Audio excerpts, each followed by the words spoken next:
की ढाल में से धूल के साथ साथ मोहरे गिरती है। भाट मोहरे देखकर नीम देव जी से कहता है, ये देखो। नीम देव जी मोहरों को देखकर भाट से कहते हैं कि तेरा अमल पानी आज मेरी ओर से है। बोल, कितनी खाएगा? भाट कहता है, आप क्या कराओगे, मेरा अमल पानी? नीम देव जी कहते हैं, बोल तो सही, अभी व्यवस्था करवाता हूँ। भाट बताता है, 1.25 मण अमल, 2.5 मण भांग और 2.5 मण मुंगड़ा, 1.25 मण मावा करू हूँ। नीम देव जी कहते हैं कि भाट इतनी अमल खाकर कहीं मर गया तो? भाट कहता है, महाराज, ये तो मेरा एक वक्त का अमल है, इतनी तो मैं सुबह शाम रोज खाता हूँ। नीम देव जी भाट के कहे अनुसार सारा सामान मंगवाते हैं और ढेर लगा देते हैं और भाट से कहते हैं, देख भाट, अगर तू ये सब नहीं खा सका तो तुझे यहीं इसी समय जमीन में गड़वा दूंगा। भाट कहता है, सरकार, खुले में तो मैं नहीं खाऊंगा, इतने सारे लोग देख रहे हैं, मेरे को नजर लग जाए कहीं और मैं मर जाऊं तो पर्दा कराओ पहले। नीम देव जी भाट के चारों तरफ कनात लगवा देते हैं। भाट अंदर बैठकर भगवान देव नारायण को याद करता है। देव नारायण अपने 64 जोगनिया और 52 भैरुओं को भाट की रक्षा के लिए भेजते हैं। भाट देखकर कहता है, तुम सब आ गए हो तो ये सब अमल भांग भूंगड़ा छट कर जाओ। जोगनिया और भैरू सारी अमल और भांग भूंगड़ा सब साफ कर जाते हैं और फिर गायब हो जाते हैं।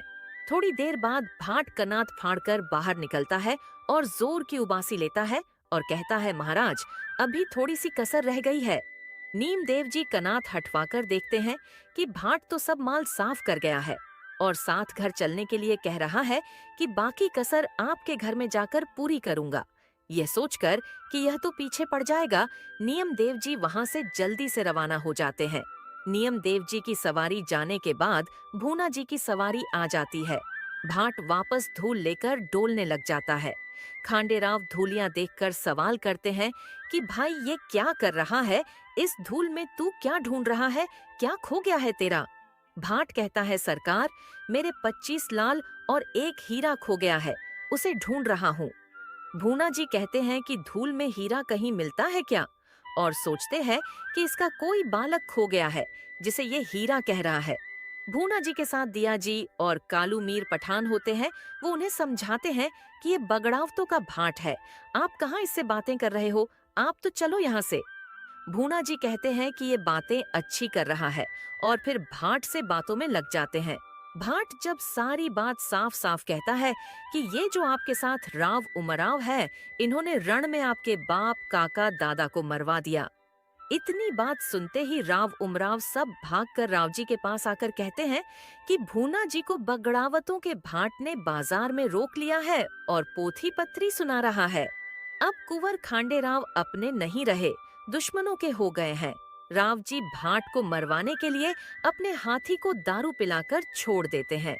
इधर भूना जी को जब विस्तार से सारी बात पता चल जाती है कि मेरे पिताजी और काका सवाई भोज को रावजी ने मरवाया है, तो वो भाट से और भी वार्तालाप करते हैं।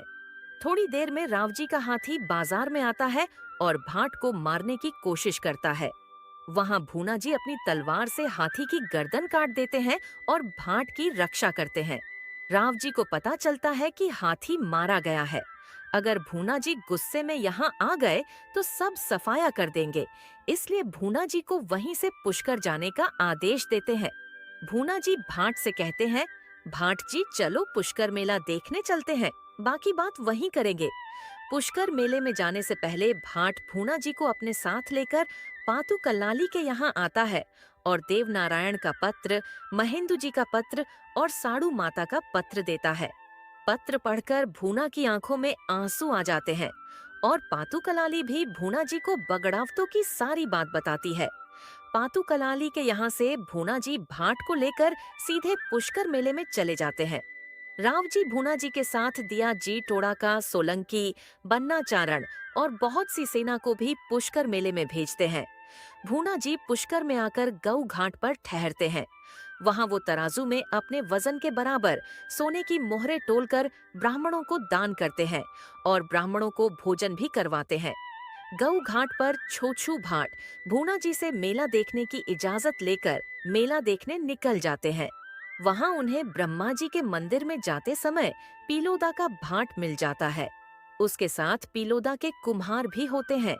यहाँ छोछू भाट पीलोदा के भाट को भला बुरा कहकर भड़कता है कि तुम्हारे मालिक पुष्कर मेले में इसलिए नहीं आए कि वो भूना जी से डर गए हैं।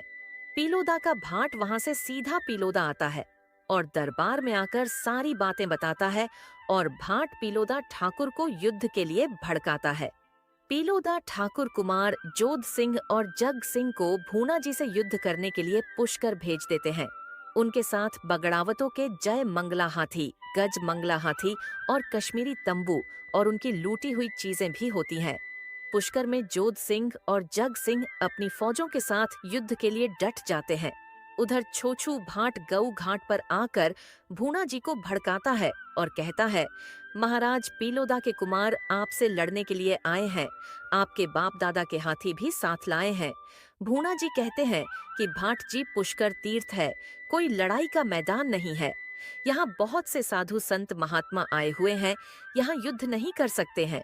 तो भाट कहता है कि भूना जी अपने दोनों हाथियों को तो इन बैरियों से छुड़ा लेते हैं। छोछू भाट कहता है कि भूना जी, दिया जी, मीर जी और तोड़ा का सोलंकी को भेजकर जग सिंह और जोध सिंह को समझाकर हमारे हाथी छुड़वा लीजिए। अगर वो मना करे तो युद्ध करना पड़ेगा।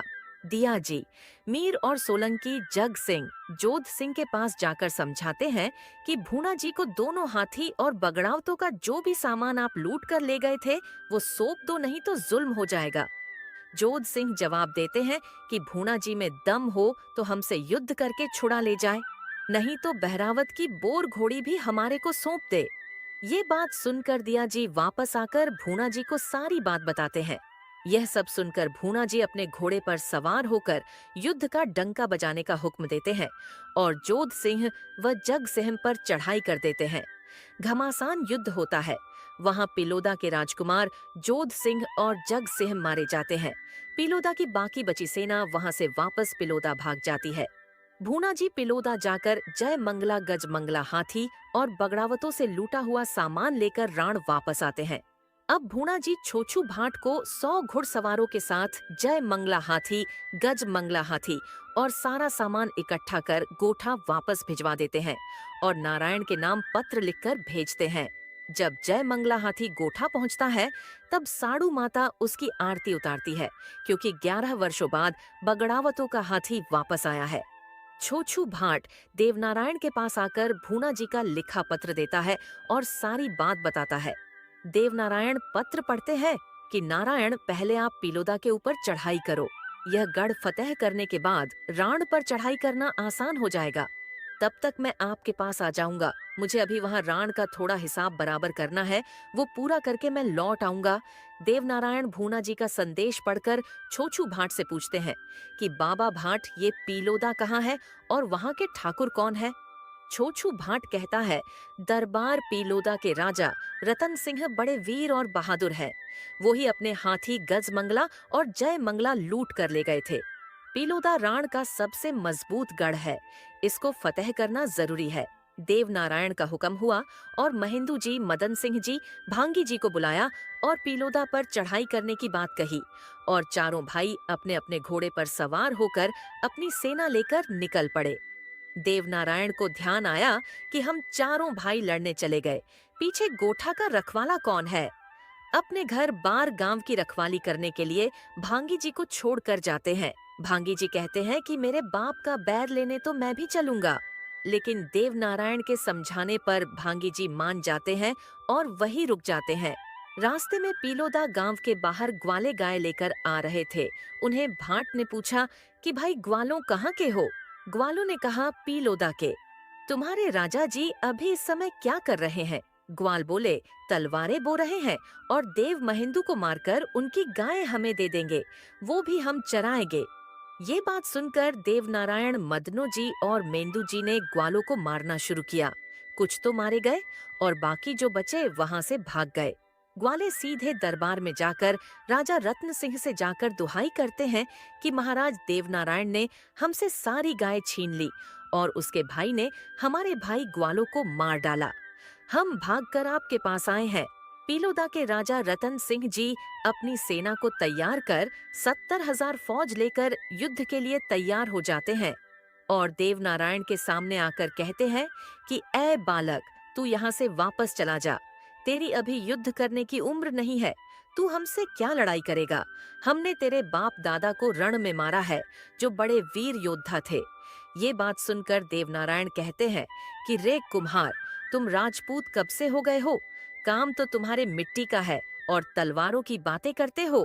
कुम्हारों का काम करो और हार मान लो। रतन सिंह अपने को कुम्हार कहते ही उखड़ जाते हैं और हमला शुरू कर देते हैं। देवनारायण मेंदू जी और मदन सिंह जी को कहते हैं, जाओ चढ़ाई करो। मेंदू जी लड़ाई में कूद पड़ते हैं और पीलोदा के चारों ओर आग लगा देते हैं। ये सब देख रतन सिंह दुगने जोश से देवनारायण पर टूट पड़ते हैं। देवनारायण रतन सिंह की सारी सेना का सफाया कर देते हैं। जब देवनारायण पीलोदा जीत कर आते हैं तो पीपल देजी उनकी आरती उतारती है और माता साड़ू बाकी सब भाइयों की आरती उतारती है। माता साड़ू छत पर चढ़कर देखती है। पीलोदा की ओर धुआं ही धुआं दिखाई देता है। पीलोदा जलकर राख हो जाता है। पीलोदा से उठता हुआ धुआं राण के राव जी को भी दिखाई देता है। राव जी भूना जी से पूछते हैं कि भूना, पीलोदा में इतना धुआं क्यों हो रहा है? भूना जी समझ जाते हैं जरूर देवनारायण ने पीलोदा पर चढ़ाई कर दी है। लेकिन राव जी से कहते हैं वहां 70,000 रानियों का ब्याह है तो खाना पक रहा होगा। राव जी कहते हैं हमारे बराबर के वहां के सरदार है, हमें तो न्योता नहीं आया। भूना जी कहते हैं दरबार मुझे तो 3 दिन पहले ही न्योता आ गया है, आपके पास भी आ रहा होगा। भूना जी के इतना कहते ही सांडीवान संदेश लेकर आ जाता है। राव जी सोचते हैं कि न्योता आया है, लेकिन सांडीवान कहता है पीलोदा खत्म हो गया, सब कुछ जलकर राख हो गया है। देव मेंदू ने पीलोदा पर चढ़ाई कर दी। भांगी जी ने पीलोदा को आग लगा दी है। राव जी देखकर सोचते हैं भूना जी को सब पता था, इसने हमें बताया नहीं। और वो भूना जी से कहते हैं बेटा भूना, इसका न्याय अब तेरे को ही करना है। भूना जी कहते हैं बाबा साहब, मैं तो इस भाले की अणी से न्याय करूंगा, आ जाओ सामने। इतनी बात सुनकर राव जी घबरा जाते हैं और महलों की ओर भाग जाते हैं। धन्यवाद। वीडियो अच्छा लगा हो तो लाइक करो, अगले भाग के चैनल को सब्सक्राइब करें।